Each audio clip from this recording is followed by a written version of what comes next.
ఈ ఆస్మా మీద ఎంతమంది ఎలా బాధపడుతున్నారు అని చెప్పి ఒక 6,000 మంది పిల్లల మీద ఒక క్లినికల్ రీసెర్చ్ చేశాం. ఎంతమంది ఇన్హేలర్స్ వాడుతున్నారు, ఎంతమంది టానిక్స్ వాడుతున్నారు, ఎంతమంది హోమియోపతి వాడుతున్నారు, ఎంతమంది మూఢనమ్మకాలు, నాటు వైద్యాలు, చేప మందులు రకరకాలు వాడుతున్నారు, అసలు సిసలైనటువంటి వైద్యాన్ని వాడుతున్నారా లేదా అనేది తెలిస్తే 99% మంది మామూలు కన్వెన్షనల్ ట్రీట్మెంట్స్ అంటాం. కన్వెన్షన్ అంటే రైట్ ట్రీట్మెంట్ కాదు, మామూలు టానిక్లు, ఇంజెక్షన్లు, హోమియోపతిలు అలో అంటే ఈ టైప్లో వాడుతూ ఉన్నారు.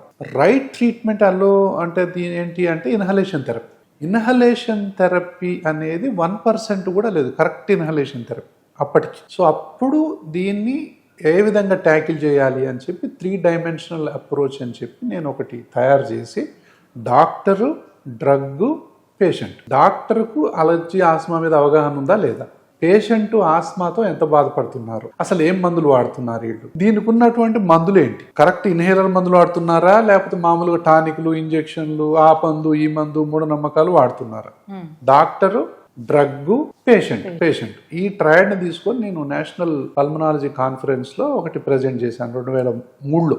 అక్కడ యంగ్ సైంటిస్ట్ అవార్డు వచ్చింది నాకు. అంటే ఈ యొక్క అప్రోచ్ మీద ఇది బాగుంది అని చెప్పి. అంటే ఆధునిక వైద్యం గ్రామీణ ప్రాంతాల్లో ప్రజలకు ఏ విధంగా చేరుకోవాలి అనే దాని మీద నేను ఫోకస్ చేశాను.